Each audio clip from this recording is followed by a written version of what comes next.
Pessoal, então, para a gente finalizar esse semestre, a gente vai, então, terminar aqui o nosso assunto de acústica urbana, tá?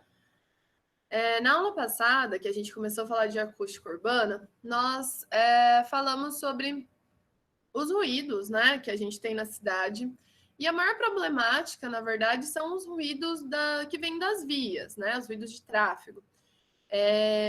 E aí eu falei para vocês que nós temos duas soluções para isso. Uma é o distanciamento entre fonte e receptor, e aí nós vimos na aula passada algumas soluções para isso, como os recusos, as ruas sem saída, né? A própria organização da cidade em setores. E uma outra forma que a gente tem é fazer uma intervenção no caminho entre a fonte e o receptor.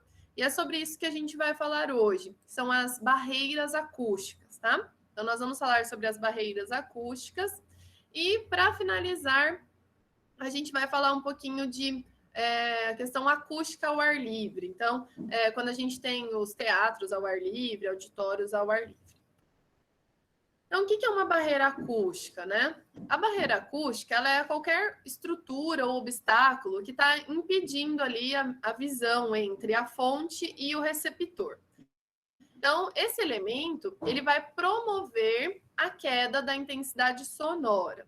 E essa barreira, ela pode ser construída, né? Então, ela pode ser um muro, uma parede, ou ela também, né, pode ser uma barreira natural, pode ser pode ser da própria conformação topográfica do terreno, né? Então, a ideia é diminuir a intensidade do ruído que vai chegar ao ouvinte. Então, vocês vão ver que a maioria dos exemplos que nós veremos aqui são barreiras que estão entre as vias e as residências, né? As casas.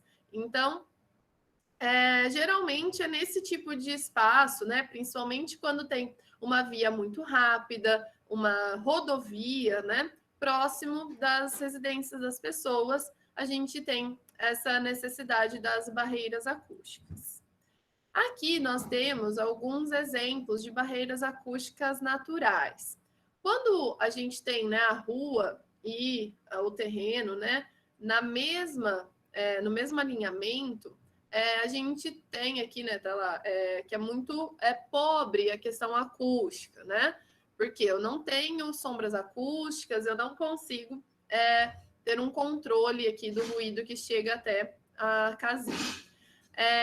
Com a questão da conformação topográfica, né? Aqui já é um pouco melhor, ó, quando eu elevo a área, né, da residência ou abaixo, né, a via. E essa conformação seria uma conformação muito boa, né? Onde a gente teria a via, aí a gente teria aqui essa topografia do terreno, né? Onde o som seria jogado para cima. E ele não atingiria, mesmo pegando aqui, né, passando pelo topo da barreira, ele não atingiria a casa. Claro que não é todo local que é possível a gente fazer esse tipo de configuração, mas é importante que vocês saibam e tenham, né, ideia de que essas conformações aqui são barreiras acústicas melhores, né, do que a gente ter essa conformação. Então, em locais onde a gente vai ter um contato muito grande entre uma área residencial e uma rodovia, uma via rápida, é um tipo de solução que a gente pode adequar ali, né? Às vezes vai construir, por exemplo, né, uma via nova, um contorno. Então, daí isso pode ser feito, né? Então, mantém as casas em um nível, faz, né, um talude aqui como uma barreira e vem, né, com a via em um outro nível. Então, quando a gente pensa na barreira, ela pode ser, né, uma barreira longa ou ela pode ser uma barreira mais curta. Quando a gente tem uma barreira longa, o som que atinge essa barreira, a partir da fonte, né, que está de frente com essa barreira, ele vai alcançar o topo da barreira.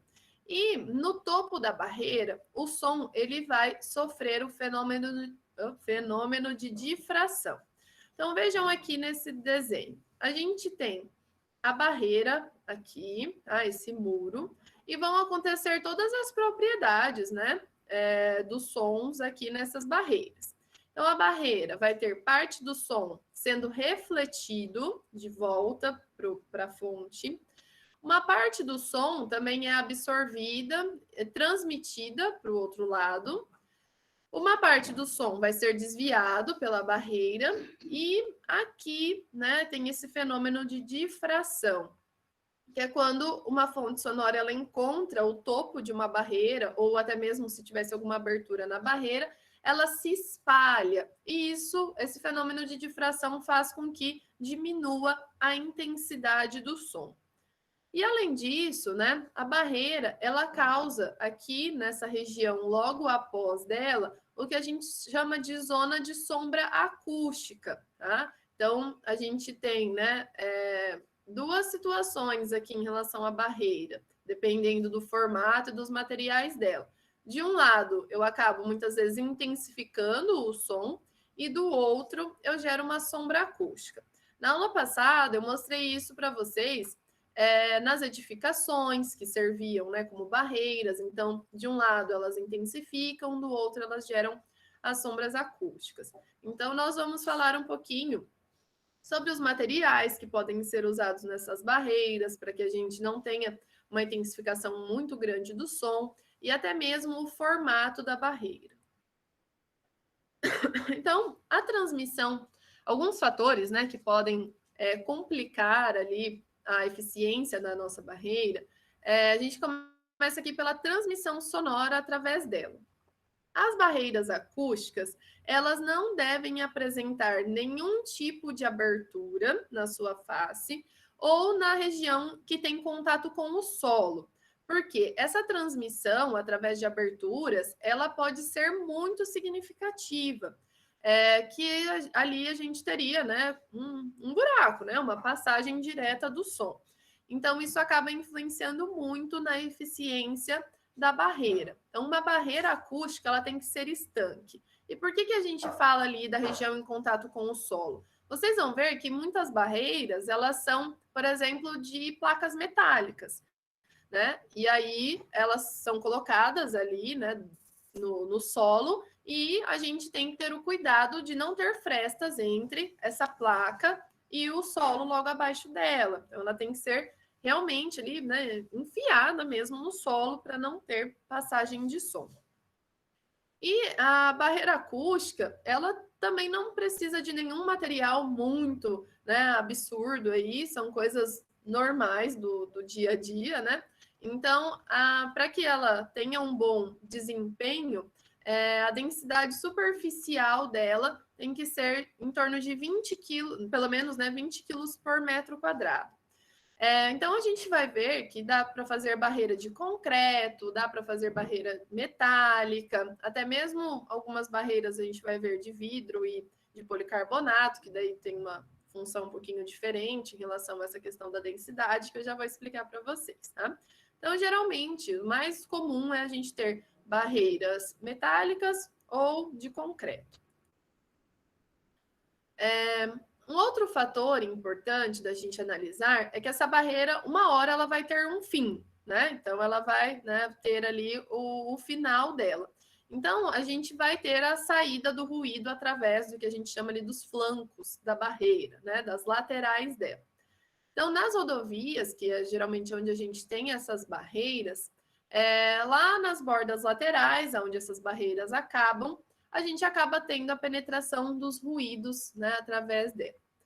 Então, aqui, ó, nesse exemplo, nós temos o nosso receptor aqui e a nossa fonte aqui, né, é a via. Então, na prática, a gente tem lá que, pelo menos, a gente teria que ter 150 metros de barreira, né, para cada lado da área que eu quero proteger, para que, né, o ruído que escapar aqui pela lateral, ele não atinja o meu receptor. Então, aqui, por exemplo, a gente tem um ângulo, formou aqui, né, jogando 150 metros para cada lado, formou-se aqui um ângulo de 160 graus, tá, entre o meu receptor e essa barreira. Mas pode ser que não seja possível eu fazer uma barreira tão larga como essa. E aí, o que eu posso usar como solução? Eu respeito o mesmo ângulo, tá vendo? E aí, eu inclino as laterais da minha barreira. Então, eu tenho uma barreira menor, mas que me dá a mesma eficiência que essa barreira mais larga, tá? Então, é uma solução interessante também, inclinar as extremidades da barreira.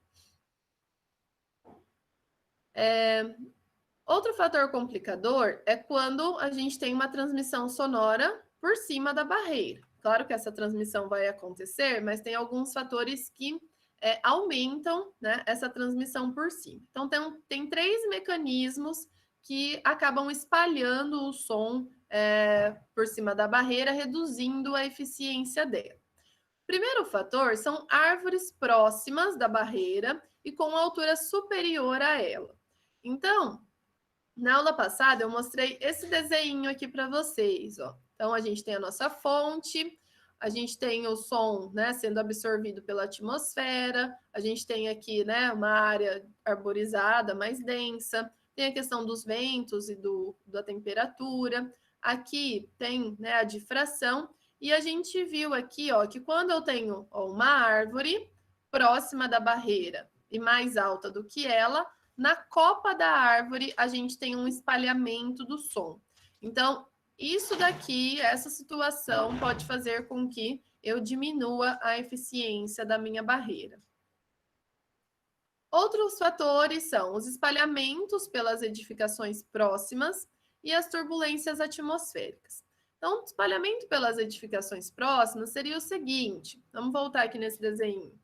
Vamos supor que eu tivesse, né, a minha fonte lá, a minha barreira, e aqui atrás eu tenho um edifício, uma edificação.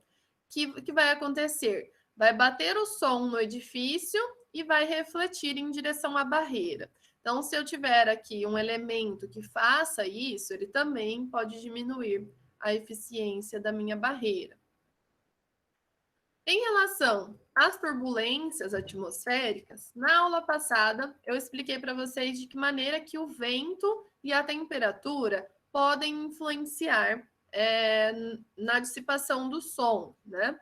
Então, em relação ao vento, né? Se o vento ele estiver no sentido da fonte para o receptor, ele pode também diminuir a eficiência da minha barreira. Um outro fator complicador é quando a gente tem uma redução da atenuação da barreira causada por reflexões, como eu dei o exemplo ali atrás dos edifícios também.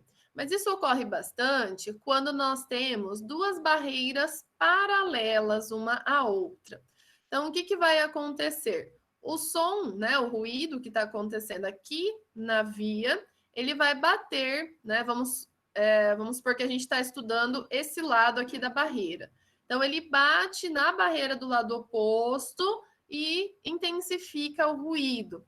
Então, quando a gente tem barreiras, né, dos 2 lados, é importante que a gente trabalhe com materiais absorventes no lado aqui, né, desse lado da barreira, para que as reflexões aconteçam, né, com uma menor intensidade, tá? Então, se eu tenho barreira dos 2 lados, é importante que eu tenha materiais absorventes para que a reflexão não seja tão grande. Então, né, uma das soluções é essa aplicação de material absorvente. A gente também pode inclinar uma das barreiras ou as 2 barreiras para cima, porque daí a gente inclinando ela para cima, ela vai jogar o som para o alto, né, para o céu. Ou eu também posso aumentar a altura da barreira, que vai torná-la mais eficiente.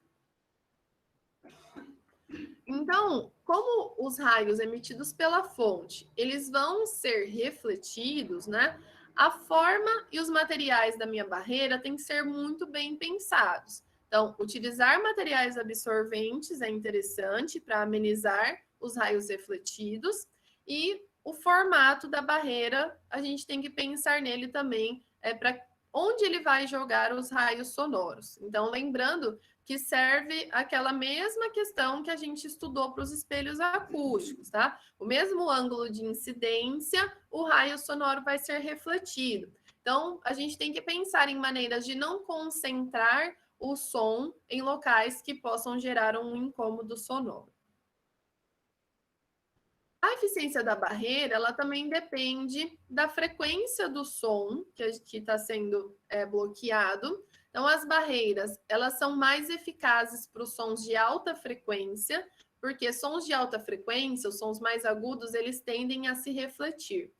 E os sons de baixa frequência, eles tendem a sofrer difração. Então, a sombra acústica, que é atrás da barreira, ela funciona muito melhor para as altas frequências do que para as baixas frequências. A proximidade da barreira em relação à fonte ou em relação ao receptor também é um fator importante, mas para frente eu vou falar um pouco mais sobre essa questão. Quanto mais próxima da fonte ou do receptor, melhor é o desempenho acústico da barreira. Aumentar a altura da barreira também, né, é vantajoso. Quanto mais alta ela for, melhor vai ser a eficiência dela, né? Então, quanto mais alta a região existente entre a projeção do raio sonoro direto incidido sobre o receptor e o topo do elemento da barreira, maior vai ser a sua eficiência. E, nossa, aqui ficou erradinha essa imagem, não recortou. E também tem alguns aspectos subjetivos, né? Muitas vezes a pessoa não enxergar a fonte sonora pode influenciar também na percepção do ruído. Então, se ela não está vendo a fonte sonora, né? Ela muitas vezes não percebe essa fonte. Então, apesar, né, desse efeito benéfico da barreira na vida das pessoas, pela questão do ruído em si, né? Porque muitas pessoas têm problemas de saúde por conta do ruído. E isso é, né, preocupante. Mas nem sempre elas são bem aceitas pelo público, né?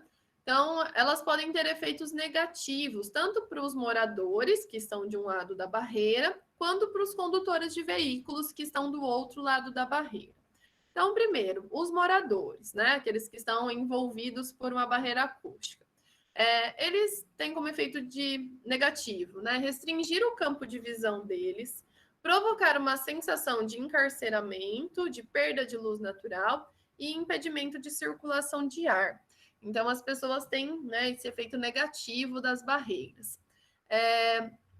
E também, lá no Rio de Janeiro, por exemplo, foram feitas barreiras acústicas lá na linha amarela, na linha vermelha, e isso foi feito na época da Copa.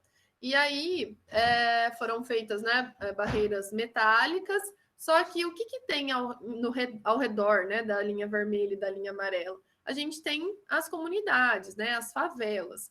E aí, todo mundo começou a falar que aquelas barreiras acústicas eram uma maneira que o Rio de Janeiro estava fazendo para esconder as favelas, esconder as comunidades, né? Então, o morador que está atrás, né, dessa barreira acústica, ele acaba tendo esse efeito negativo.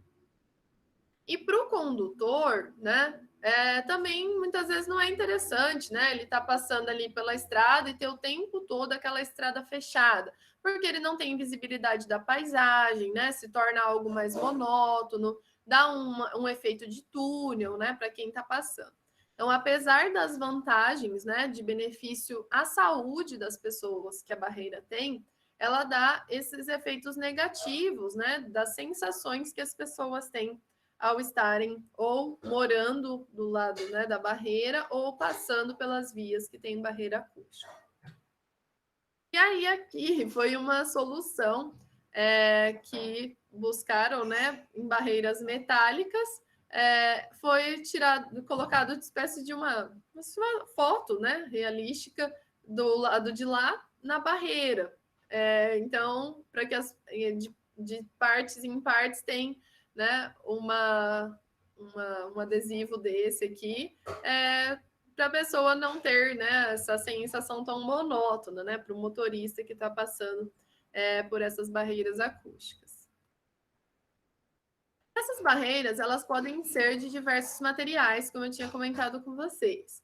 Então, elas podem ser de concreto, né? Que o concreto tem uma propriedade isolante pela massa dele, né? Então, nós já vimos que os ruídos aéreos, eles são isolados através da massa do material, tá? Então, estamos falando aqui de isolamento, tá?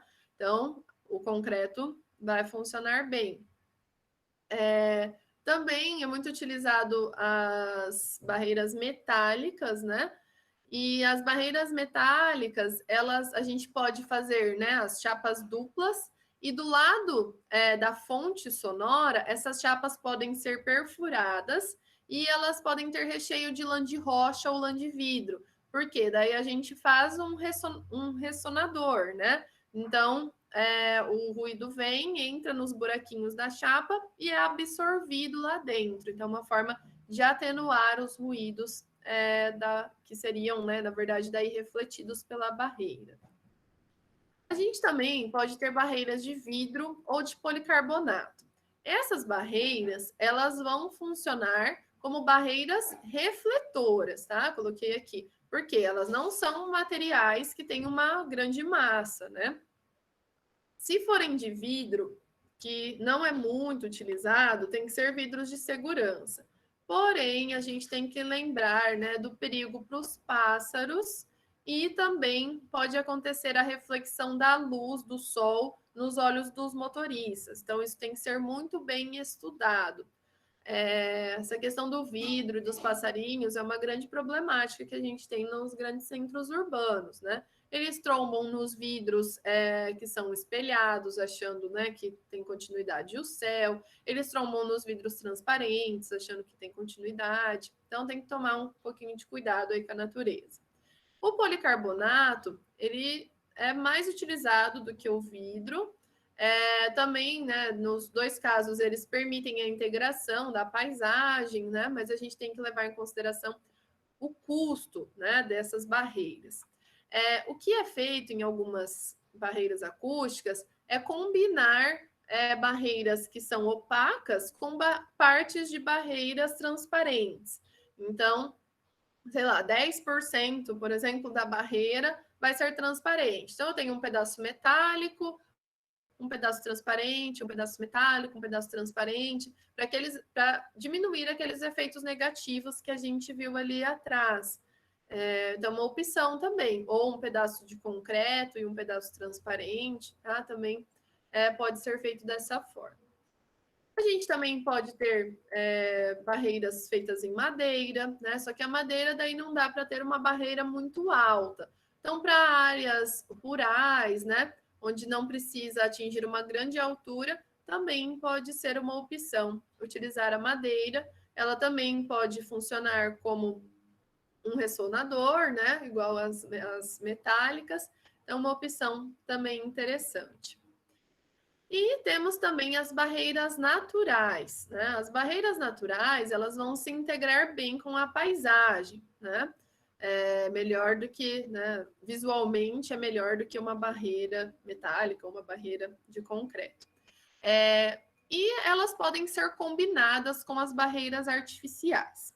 Então, quando a gente tem uma barreira totalmente vegetal, eu vou falar daqui a pouco só sobre isso, porque tem que ser uma barreira muito grande, tá? Mas o que a gente pode fazer para melhorar visualmente as nossas barreiras, né? Colocar vegetação na barreira, né? Plantas trepadeiras, que daí deem uma sensação melhor de visualização, tá? Então, por exemplo, né, a gente pode ter lá os painéis, né, absorventes com as placas perfuradas voltadas para o lado do tráfego, lã mineral lá dentro, e eu posso ter vegetação crescendo em volta, né, da minha barreira. Aqui é um exemplo do vidro, né? Então, vidro, estrutura em aço. E aqui, ó, a gente tem alguns, né, exemplos de barreiras que podem ser feitos, né, com terra ou com né, outros materiais, e a gente pode ter vegetação sendo plantada nessa barreira também, tá? Então, visualmente, para quem está dos dois lados, e para quem, né, para o motorista ali, fica menos monótono, dá uma sensação melhor. Então, aqui, ó, a gente tem lá, né, a fixação das plantas na barreira, né, e ela acaba crescendo para o outro lado também. Então, aqui um exemplo de uma barreira acústica com vegetação. Aqui uma combinação também de uma barreira acústica construída, né, na estrada e combinada com uma grande faixa de vegetação. Eu já vou falar um pouquinho para vocês sobre isso. Mas vejam aqui, ó, são 30 metros de vegetação, né? E a gente ainda tem essa topografia diferenciada aqui do terreno. Aqui um outro exemplo, né, de uma área que tem uma estrada e aqui tem, né, uma área residencial. Então, a topografia do terreno mais a vegetação, né, como barreira. Então, vamos falar um pouquinho da atenuação da vegetação densa, tá? Então, não é só uma barreirinha ali, né, uma cerca viva que vai atenuar os ruídos. Ela pode até nos dar uma sensação visual, né, mas ela não vai atenuar os ruídos, se for, né, só uma cerca viva. Então, de um modo geral, as folhagens, os pequenos ramos, os arbustos, eles absorvem o som parcialmente. Agora, os troncos, os ramos grandes, as folhagens densas, elas acabam espalhando o som. Então, quando a gente faz um cinturão verde como barreira, a gente tem uma barreira acústica vazada, né? Então, ela não é uma barreira estanque. Então, quando o som entra nessa barreira acústica vazada, parte do som é absorvido pelas folhagens e parte do som é espalhado pelos troncos e os grandes ramos das plantas, tá? E essa absorção e esse espalhamento, claro que nos ajudam a reduzir o ruído que vai passar lá para o outro lado. Mas a capacidade de atenuação do nosso cinturão, ele vai depender de onde esse cinturão está localizado, da densidade de vegetação que esse cinturão tem, da largura dele e da altura da vegetação. Então, vamos lá. Ó. Aqui, a gente tem árvores, né, que são de folhagem perene, árvores decíduas com folhas e as árvores decíduas sem as folhas. E aí nós temos, ó, estamos considerando aqui uma barreira de 30 metros de largura de vegetação. Aqui nós temos as frequências do som e o tanto que essas barreiras vão atenuar. Então, os sons mais agudos, de baixa frequência, eles sempre são mais difíceis de atenuar, através de paredes, de qualquer forma, tá? Mas vejam aqui, ó, um cinturão de 30 metros de largura, ele vai atenuar, por exemplo, para 150 Hz de frequência, 1 decibel. Eles vão funcionar melhor, né, para frequências mais altas. Então, mas mesmo assim, ó, de 1.200 a 2.400 Hz, ele vai atenuar aqui, ó, com árvores que têm bastante folhagem, uns 4 decibéis, tá? Então, a gente não tem uma atenuação tão grande quanto a gente imagina utilizando os cinturões verdes, tá? Porque eles são barreiras vazadas, eles não são barreiras estanques. A construção de barreiras de vegetação, ela tem sido proposta, né, em várias situações de controle de ruído ambiental, e está sendo muito aplicada em setor aeroportuário, né, que seriam os cinturões verdes de insonorização. Porém, né, como a gente vai ver aqui, a gente precisa de uma barreira, né, um cinturão que tenha uma grande dimensão para que isso funcione. Então, aqui, por exemplo, a gente precisa que o cinturão ele tenha uma largura superior a 15 metros. Por quê? A atenuação ela só começa a acontecer através do espalhamento a partir dos 15 metros. Porém, a gente vê alguma eficiência na barreira mesmo a partir de 30 metros. Então, aqui nós temos nesse gráfico a atenuação sonora em função da largura do cinturão verde. Então, aqui largura de 30, 90, 150, 210 até 270 metros. Considerando uma aeronave de 4 reatores, tipo turbofan, no início da corrida para decolagem. Então, a maior problemática que a gente tem, nós vimos na aula passada, é a hora que o avião está decolando e na hora que ele está pousando. Então, aqui considerou-se que as árvores atingirão uma altura de 12 metros acima da fonte e do receptor. A fonte está a 120 metros da árvore mais próxima e a distância entre a fonte e o receptor é de 480 metros, tá? Então, se eu tiver uma barreira de 30 metros de vegetação densa, de cinturão denso, vai reduzir em torno de 7 decibéis o ruído. Se eu tiver ali em torno de 120 metros de barreira, vai diminuir 10 decibéis de ruído, tá? Então, a gente vê aqui que não é qualquer cinturão que vai fazer com que eu tenha uma redução de ruído urbano, né, nas nossas cidades aí. Então, isso está sendo bastante aplicado nos aeroportos. E aí, a gente vê aqui que há uma redução, né, mas também não é nada muito extraordinário. Então, a posição do cinturão, a gente viu ali atrás, né, que as barreiras, elas devem estar ou mais próximas da fonte ou mais próximas do receptor. Então, a posição menos favorável é o meio do caminho. Então, estar no meio entre fonte e receptor. Quando a nossa barreira está mais próxima da fonte, a atenuação é melhor, tá? Se ela estiver mais próxima ao receptor, ela é um benefício um pouco menor do que estar mais próximo da fonte. E a altura do cinturão deve ser de pelo menos 5 metros acima da linha de visão das pessoas. E aqui a questão do plantio, né? Como que deve ser esse cinturão?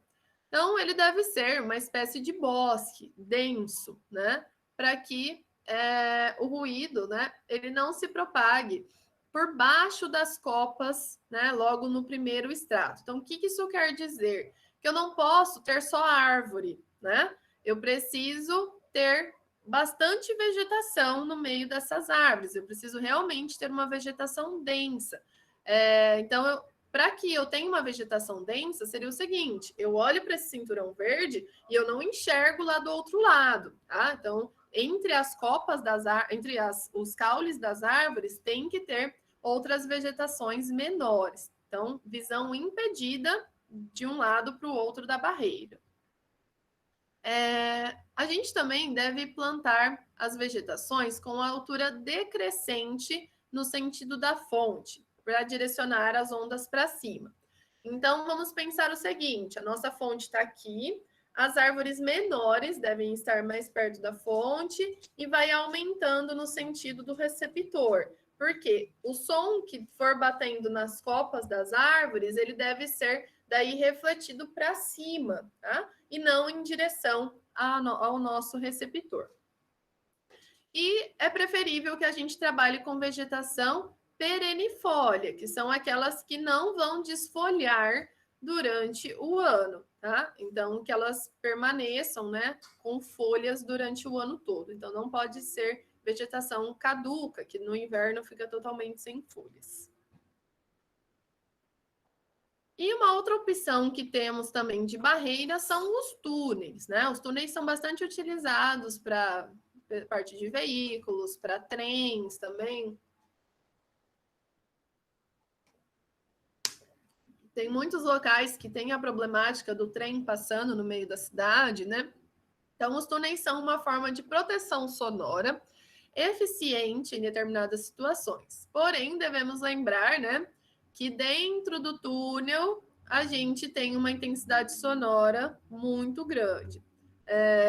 Eu lembro quando eu era criança, o meu pai sempre buzinava, né, quando a gente passava num túnel na estrada, né, porque fica super, super intensa, né? O barulho da buzina. Então, ele sempre fazia essa brincadeira com a gente, né? Então, no túnel, aumenta bastante a intensidade do som. Teve uma vez que um aluno da Civil, ele fez um TCC fazendo um estudo em Maringá, né, do rebaixamento ali da via férrea. Então, a gente tem ali na Horácio Racanello, uma parte do trem, ele fica, né, enterrado, porém, ele tem abertura, né?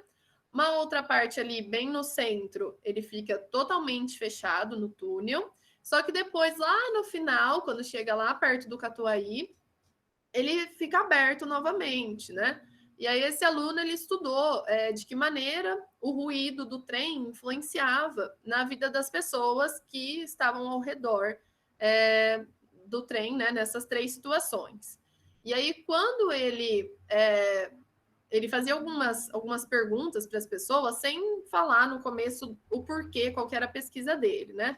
Então, na região ali, onde o trem fica totalmente exposto, ele ia em alguns locais ali de trabalho, algumas fábricas, né?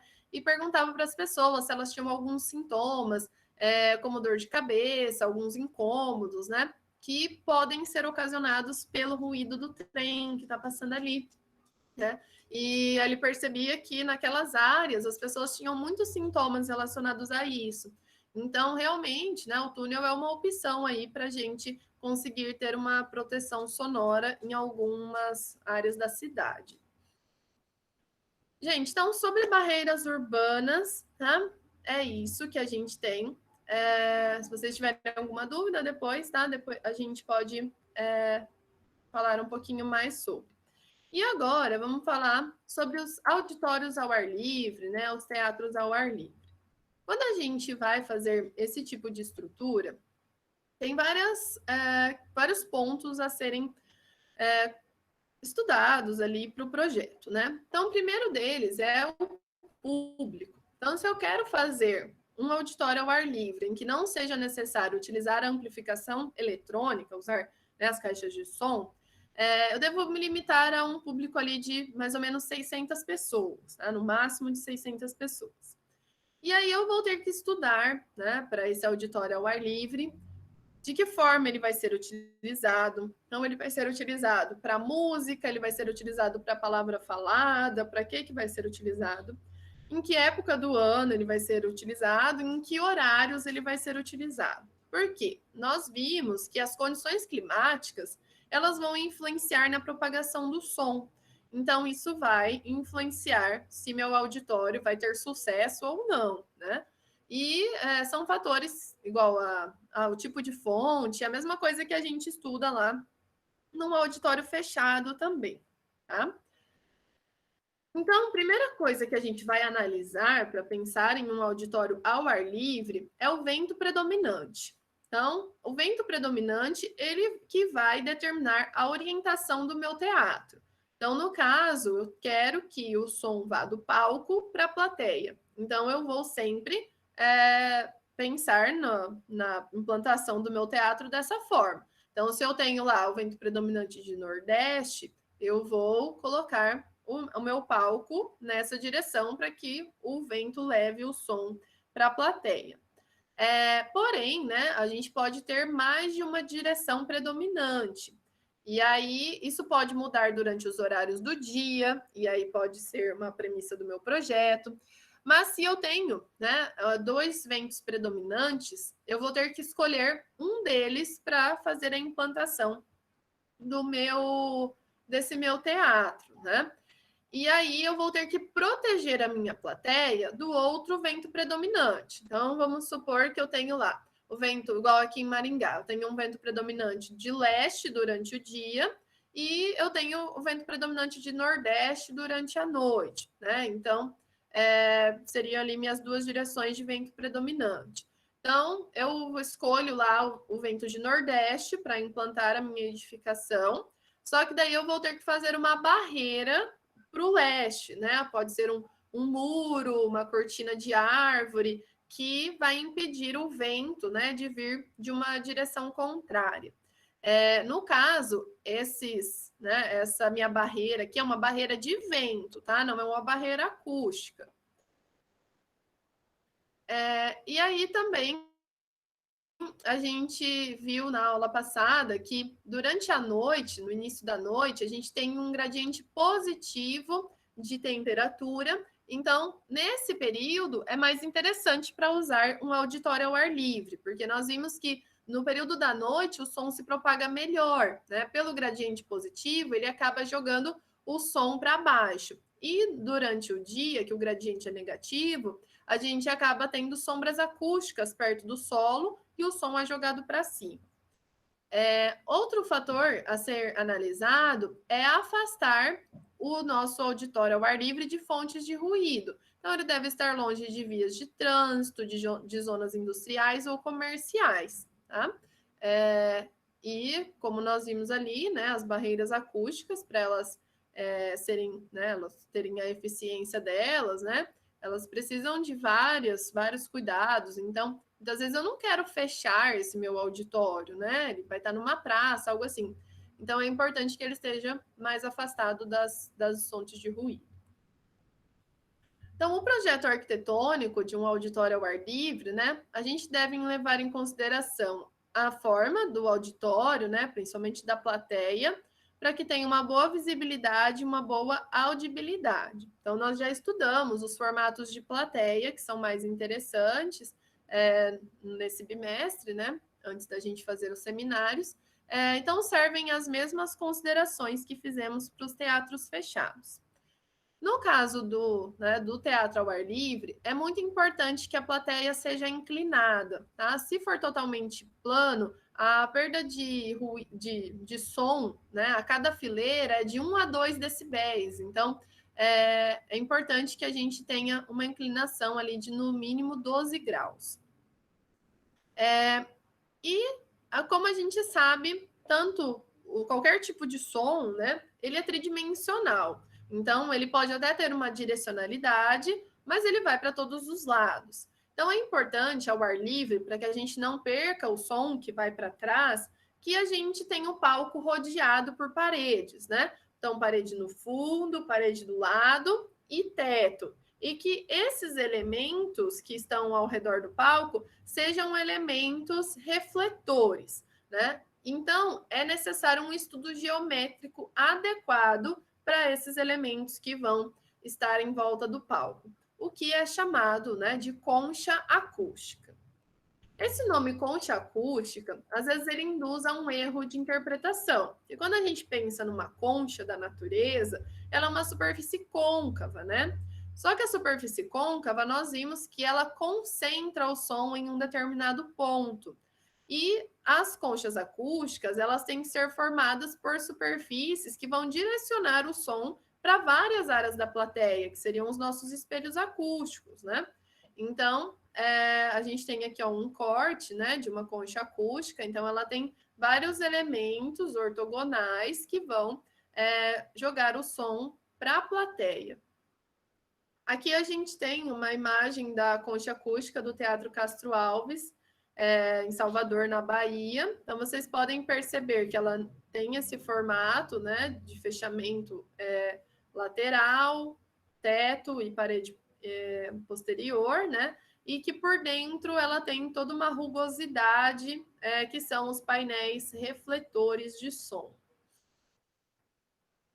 E por fim aqui, né, nós temos os coretos, que também, né, hoje em dia é mais difícil a gente ver nas praças, né, mas os coretos eles também serviriam ali para apresentações. E seria interessante que o teto dos coretos eles tivessem superfícies convexas, né, para espalhar melhor o som para os ouvintes que estariam ao redor desse coreto. Beleza? Então, aqui nós terminamos o nosso conteúdo. Vou abrir para as dúvidas, mas antes, né, queria agradecer vocês por esse semestre, por todos esses dias que estivemos juntos, né? Tanto em conforto acústico, como aqui em conforto, como lá em conforto térmico, em paisagismo. No semestre que vem a gente vai continuar juntos, né? Mas fui muito feliz de conhecer essa turminha de vocês, então queria agradecer por esse semestre juntos aí.